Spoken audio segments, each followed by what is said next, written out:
A mulher chamou-me em voz alta, o motorista dela, numa festa que eu paguei parcialmente. E quando perguntei por quê, ela revirou os olhos. Agradece por te ter deixado entrar. Em silêncio, peguei no meu casaco e fui-me embora. 2 semanas depois, os pais dela estavam à minha porta. Costumava acreditar que o amor era suficiente. Eu sei como soa, ingênuo, quase adolescente, mas, na altura, acreditava mesmo nisso. A minha esposa, Joana, fez-me acreditar. Pelo menos no início. Conhecemo-nos numa festa de noivado de uns amigos. Ela usava um vestido vermelho, perfume caro e aquela confiança natural que atraía todos à sua volta. Era daquelas mulheres que fazem qualquer um sentir-se sortudo só por estar ao lado dela. Eu era mais calmo, mais reservado. Trabalhava em informática, o típico rapaz que resolve os problemas com o Wi-Fi, enquanto ela trabalhava em relações públicas, uma daquelas profissões onde o carisma e as palavras afiadas são ferramentas de trabalho. Nos primeiros tempos, sentia-me um sortudo. Ela era linda, brilhante, ambiciosa. Fazia-me rir, fazia-me sentir visto. Mas, com o passar do tempo, aquele brilho transformou-se numa luz demasiado intensa, daquelas que cegam em vez de iluminar. Os primeiros sinais foram subtis. Pequenos comentários à frente dos amigos que me faziam sentir menos.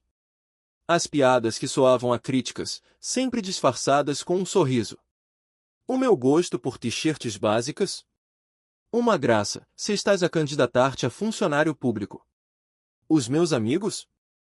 Tão aborrecidos. As minhas ideias? Queridas. Comecei a perceber-me de que não era bem o parceiro dela. Era mais uma peça de cenário. Mesmo assim, continuei. Porque a amava. Porque ainda acreditava que ela voltaria a ser aquela mulher com quem me cruzei naquela festa. Porque, no fundo, não queria admitir que talvez nunca me tivesse visto como eu a via ela. A festa foi ideia dela. Um evento social profissional, uma mistura entre jantar de networking e montra de status social. Alugou um espaço moderno em Lisboa, paredes de tijolo exposto, luzes suspensas tipo vintage e um bar que, provavelmente, custava mais do que o meu carro. Convidou os colegas do trabalho, clientes, alguns influenciadores, e o nosso círculo de amigos também. Digo nosso, mas a maioria era dela.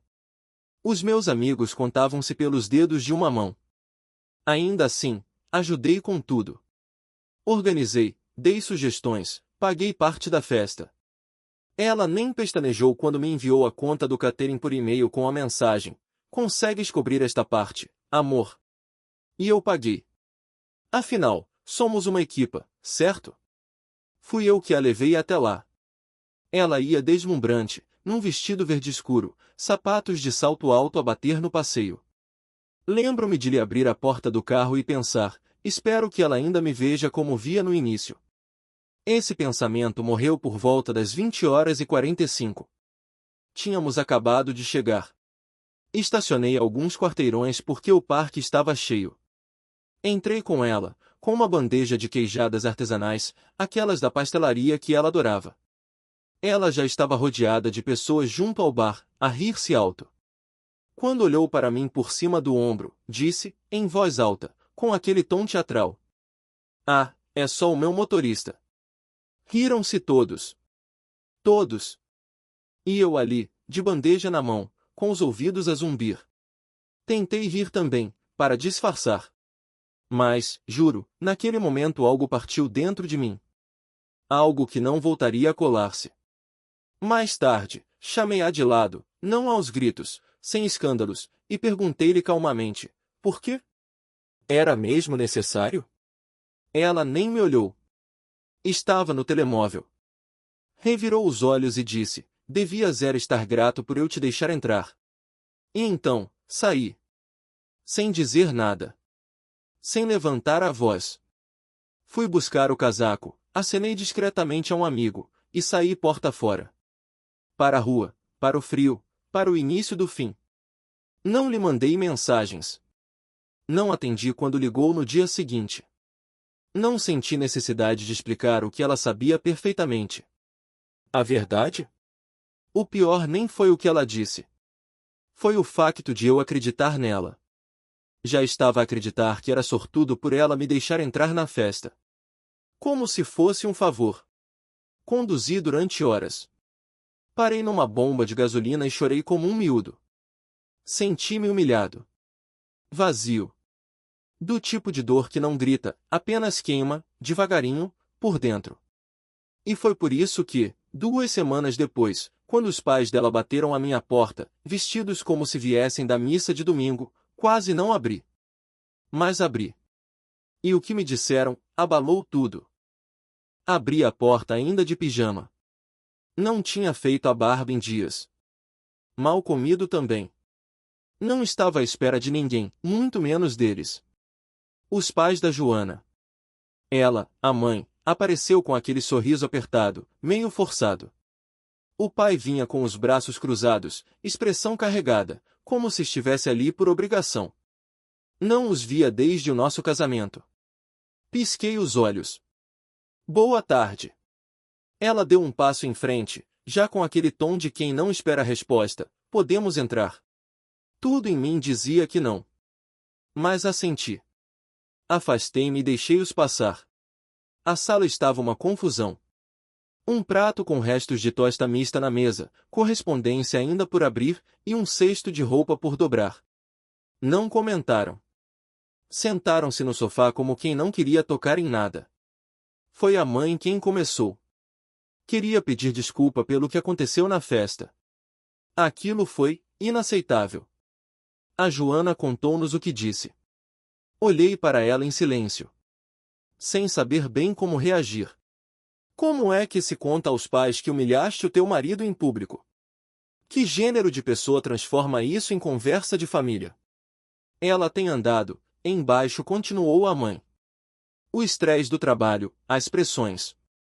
Sabes como ela é quando fica nesses estados? Pois murmurei. Foi só uma fase, então. O teu silêncio diz mais do que 1000 palavras, disse o pai. Mas ela não está bem. Ou talvez sempre tenha sido assim, respondi, antes de conseguir filtrar. Ficaram calados. A mãe mexia nos dedos nervosamente. Foi então que ela largou. Ela disse-nos que a abandonaste. Que saíste sem avisar. Sem dizer nada. Soltei um riso seco. Ela chamou-me motorista à frente de toda a gente. Que mais havia para dizer? Ela está a cair, sussurrou a mãe. A chorar, a isolar-se, sem conseguir trabalhar. Temos medo que faça alguma asneira. O ar na sala ficou pesado. Sentei-me na beira do braço do sofá, o coração acelerado. E por que vem dizer-me isso agora? Porque tu eras a única pessoa a quem ela ouvia, disse o pai. Soltei um suspiro. Ela nem me ouvia em casa. A mãe retirou um papel da carteira. Um cartão de marcação para uma consulta de casal, para a próxima quinta-feira. Ela marcou isto para os dois. Está a tentar, à maneira dela. Não, disse eu, firme. Isto é ela tentar controlar a narrativa. Não é o mesmo que arrependimento. Ficaram a olhar para mim. E, pela primeira vez, acho que viram mesmo a versão de mim que a Joana desgastou durante anos. O homem que passou a vida a andar em bicos de pés para não incomodar. O homem que financiava as festas dela e aceitava o desprezo com um sorriso. Tu ainda a amas? Perguntou a mãe, num tom quase maternal. Não consegui responder. Porque não sabia. Amava a versão dela que conheci, a mulher que me puxava a mão em público só porque sim. Mas a mulher da festa? Eu não a reconhecia. Não estamos aqui para te convencer de nada, disse o pai. Mas se ainda houver um bocadinho de ti que ache que vale a pena tentar, ela está a pedir ajuda. Olhei para o cartão. Data. Hora. Não prometo nada, disse eu. Mas vou pensar. Depois de saírem, fiquei no silêncio. Olhei para o cartão durante horas. E só me vinha uma imagem à cabeça, eu, de pé naquela festa, a segurar uma bandeja de queijadas, enquanto todos riam à custa da minha dignidade. E ainda assim, o que me doía mais, era saber que ela nem achava que tinha feito algo errado. Mas agora, agora havia perguntas que não me largavam. Ela começou a desmoronar porque eu saí? Ou já estava a desmoronar antes e eu só não vi? E será que isso sequer importa? Não tinha respostas.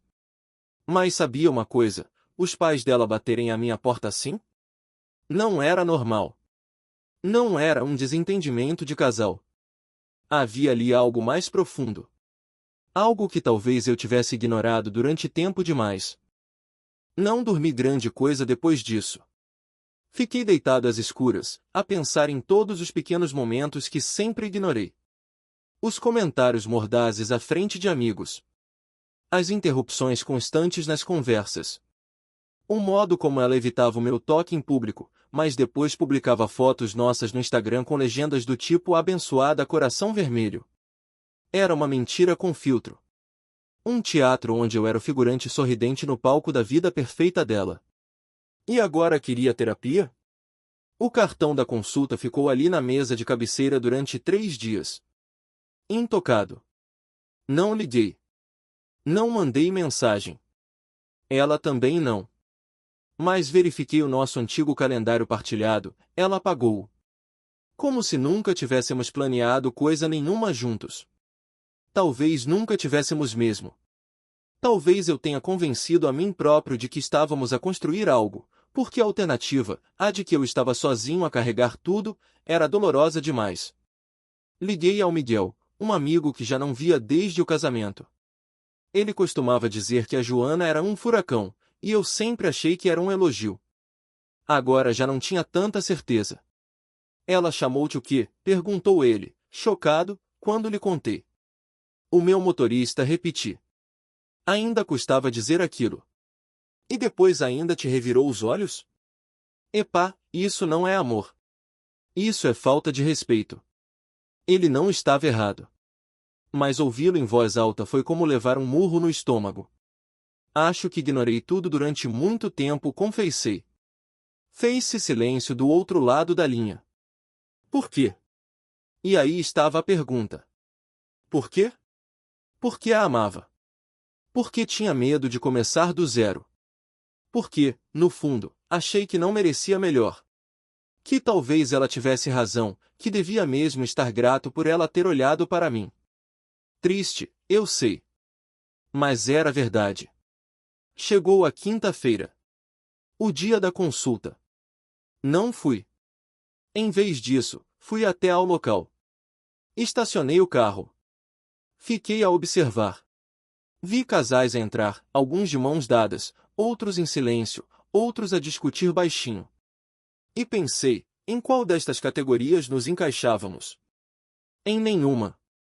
Provavelmente seríamos o casal em que um já tinha um pé fora da porta e o outro ainda estava ocupado a reescrever a história para parecer a vítima. Nunca a vi entrar. Talvez não tenha ido. Ou talvez tenha ido mesmo, na esperança de que eu aparecesse. Talvez tenha ficado sentada na sala de espera, a mexer no telemóvel, a preparar uma publicação com uma frase feita sobre crescimento pessoal, enquanto me culpava nas entrelinhas. E talvez isto soe amargo. Talvez seja amargo. Mas depois de anos a ser acusado de sensível demais, pouco ambicioso ou de ter tido sorte por ela me escolher, acho que tenho direito a um pouco de amargura. Nessa noite, abri a antiga pasta de fotografias no computador.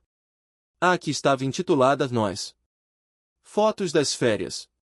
Do casamento. Dos aniversários dela. Dos eventos de trabalho onde eu aparecia ao fundo, copo na mão, a sorrir como se não estivesse a desaparecer aos poucos. Uma chamou-me a atenção. Uma selfie na praia, há uns anos. Eu todo queimado do sol. Ela de óculos escuros. Ambos a rir. Rir de verdade. Mas então reparei num pormenor que nunca tinha visto. O meu braço estava à volta dela. Mas o corpo dela estava ligeiramente virado para fora. O sorriso era perfeito, mas os olhos não estavam focados em mim. Como se, mesmo naquela altura, ela já estivesse a olhar para outro lado. No dia seguinte, finalmente recebi uma mensagem dela. Joana, esperei. Não apareceste. Sem bolar. Sem como estás. Só, Esperei. Tão típico dela. Transformar tudo numa questão de ela ter sido magoada. Fiquei a olhar para o ecrã. Escrevi 3 respostas diferentes. Apaguei-as todas. Depois enviei. Eu acho que precisamos de espaço. Espaço verdadeiro. Não uma pausa. Não um intervalo. Espaço para sermos quem somos, sem fingir que isto ainda funciona. 10 minutos. Nada. 1 hora. Nada. E eu sabia que ela tinha lido. A Joana lia sempre as mensagens logo. Só não gostava de não ter a última palavra. E tudo bem. Já não precisava dela. É curioso o som que o silêncio faz quando deixamos de implorar para que alguém o preencha. No dia seguinte à mensagem, precisamos de espaço, o ar no meu apartamento parecia diferente. Como se a ausência da voz dela tivesse finalmente assentado nas paredes. Não havia mensagens passivo-agressivas. Nenhuma história dela num brunch qualquer em Lisboa com legendas como "Domingo é para cuidar de mim". Nem chamadas de última hora a fingir que estava tudo bem. Nada. E, por estranho que pareça, no início foi pacífico. Mas depois vieram os ecos. Sabes aquele loop mental em que revives as mesmas 5 memórias vezes sem conta? Era assim. A festa. O tom da voz dela. A gargalhada coletiva. O exato momento em que ela disse: "Devias estar grato por eu te deixar entrar." Como se eu fosse um figurante na vida dela. Um favor que ela estava a fazer ao deixar-me existir ali. Comecei a ter sonhos esquisitos. Num deles, voltava à festa, mas não conseguia encontrar a entrada. Ouvi os risos lá dentro, ouvia a dizer: "É só o meu motorista", e cada vez que abria uma porta, dava por mim numa versão distorcida da nossa sala de estar, fria, vazia, errada. Acordava suado, coração acelerado. Olhava para o teto e perguntava-me: ela sempre foi assim? Ou fui eu que a parti? Pensei no fim de semana em que a surpreendi com uma escapadinha no Gerês, nada de especial, só uma casa rural aconchegante. Lembro-me de ela olhar para as fotos do local e dizer: "Parece um bocado rústico." Ignorei. Fomos. Queixou-se o tempo todo. Disse que a água quente não era constante, que os lençóis cheiravam demasiado a madeira, que nem dava para tirar uma selfie decente com aquela luz. Na altura, achei que era só exigente. Hoje vejo que era desprezo embrulhado em charme. Uns dias depois, recebi um e-mail. Assunto: fatura pendente, evento Joana Matos. Anexo: a fatura do catering da festa. A minha parte exata, 48% do valor. Sem mensagem. Só a fatura. Ri-me. Não por achar graça. Mas porque era tão típico. Reencaminhei para o meu e-mail pessoal e apaguei do antigo e-mail partilhado. Depois fiz a transferência. Sem mensagem. Só o valor. Pensei que com isso, o último fio estava cortado. Mas 2 dias depois, ela ligou-me. Deixei tocar. Pensei que podia ter sido engano. Depois ligou outra vez. E outra. Atendi. "Joana?" A voz dela saiu logo trêmula. "Tenho saudades tuas." Fiquei em silêncio. "Não vais dizer nada?" perguntou. "Depois de tudo." Estive quase para lhe responder: "Depois de tudo? Depois de me ridicularizares à frente de toda a gente?" Mas limitei-me ao silêncio. "Tenho pensado", disse ela, "sobre como as coisas ficaram. Sobre como talvez te tenha dado por garantido." Continuei calado. Porque eu já sabia o guião. Ela ia lançar só o suficiente para me fazer sentir culpa. Só o suficiente para me manter ali, preso. E eu ia aceitar. Como sempre fiz. Mas desta vez, não estava à deriva. Estava firme. Finalmente perguntei: "Por quê?" Silêncio. Na festa continuei. "Por que chamar-me aquilo?" Pausa longa. "Era uma piada", disse ela. "Não, não era." "Não sei", respondeu, já irritada. Talvez porque estavas ali parado, de braços cruzados, sem interagir. Parecias o pessoal do catering. Aquilo magoou. Mas nem tanto pelas palavras. Magoou por ela acreditar mesmo nisso. Então era isso que eu era para ti? Pessoal de apoio. Estás a distorcer tudo, atirou ela. Fazes sempre isso. E pronto. Lá estava o guião. A reescrita da história. A manipulação. Desliguei sem dizer mais nada. No dia seguinte, bloqueei o número dela. Depois fui ao armário e comecei a empacotar o que restava dela, necessaires, a caneca favorita, o casaco que usava sempre. Meti tudo numa caixa e levei à casa da irmã dela. Bati à porta. Deixei a caixa. Fui embora. Sem bilhete. Sem mensagem. Não era preciso. No dia em que deixei a caixa com as coisas da Joana em casa da irmã, não senti nada. Sem dramatismo. Sem lágrimas. Sem aquele momento de filme em que ficas parado à porta, mãos a tremer. Só deixei a caixa, bati a porta, e fui-me embora. Foi só quando cheguei ao apartamento, vazio, em silêncio, sem um único vestígio dela, que comecei a sentir qualquer coisa. Mas não foi tristeza. Nem alívio. Foi um vazio estranho. Como se eu tivesse passado tanto tempo a ser alguém para ela que me esqueci de quem era sem isso. Sem o papel de marido, de apoio, de figurante. Sem ser o homem da Joana. Então comecei pelo básico. Troquei os lençóis. Não porque cheirassem a ela, mas porque percebi que não os lavava há semanas. Deitei fora as velas caras que ela gostava mas nunca acendia, daquelas com cheiro à loja de decoração. Deixei de seguir os influenciadores que ela me fazia seguir para ajudar com os contactos. Depois fui até a casa de banho. E olhei-me ao espelho. Literalmente. E juro, parecia mais velho.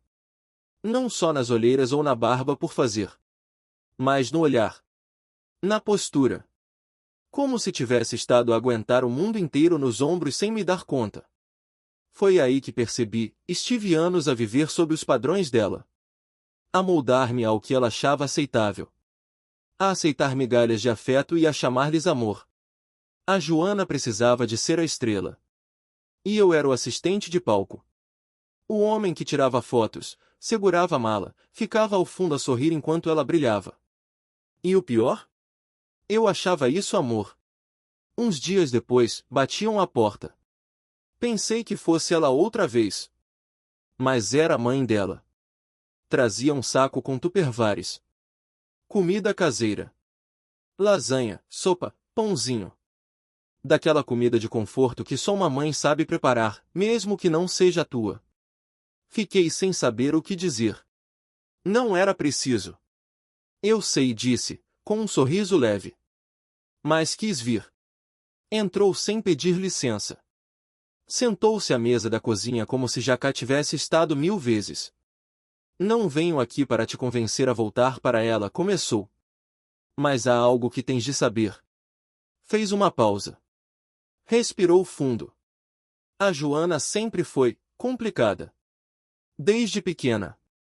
Precisava sempre de ser a mais falada, a mais elogiada, a mais tudo. E quando não era, arranjava a forma de ser. Sentei-me em frente, em silêncio. Ela contou-nos coisas sobre ti, continuou. Coisas que te faziam parecer pequeno.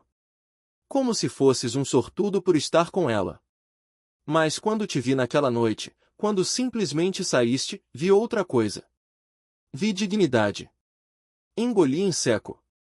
Agora ela está em queda livre, disse. A chorar, a publicar frases motivacionais, a dizer que está a renascer. Mas acho que está a perceber que foste embora mesmo. E que não vais voltar. Assenti. Não vou. Fazes bem. E disse-o sem hesitação. Ninguém merece ser tratado como um capacho. Muito menos por alguém que prometeu amar-te. Ficamos ali sentados, no silêncio. Ela não me pressionou. Não defendeu a filha. Limitou-se a estar presente, como uma mãe que, pela primeira vez, viu o estrago que a filha causou. Quando se levantou para ir embora, pousou uma mão no meu ombro. Vais ficar bem, disse.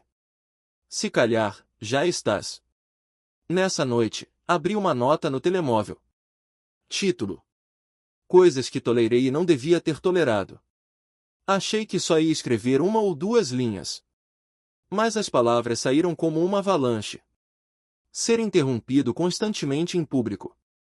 Pedir desculpa por coisas que não fiz, só para manter a paz. Ouvir que ela podia ter escolhido alguém melhor e fingir que era brincadeira. Pagar jantares, festas, viagens e ouvir que foi simpático da tua parte vires. Ser chamado de motorista perante colegas, amigos e desconhecidos. Encolher-me para ela brilhar. E no fim, escrevi mais uma linha. Esquecer-me que eu também importo. E talvez tenha sido aí que começou a verdadeira cura.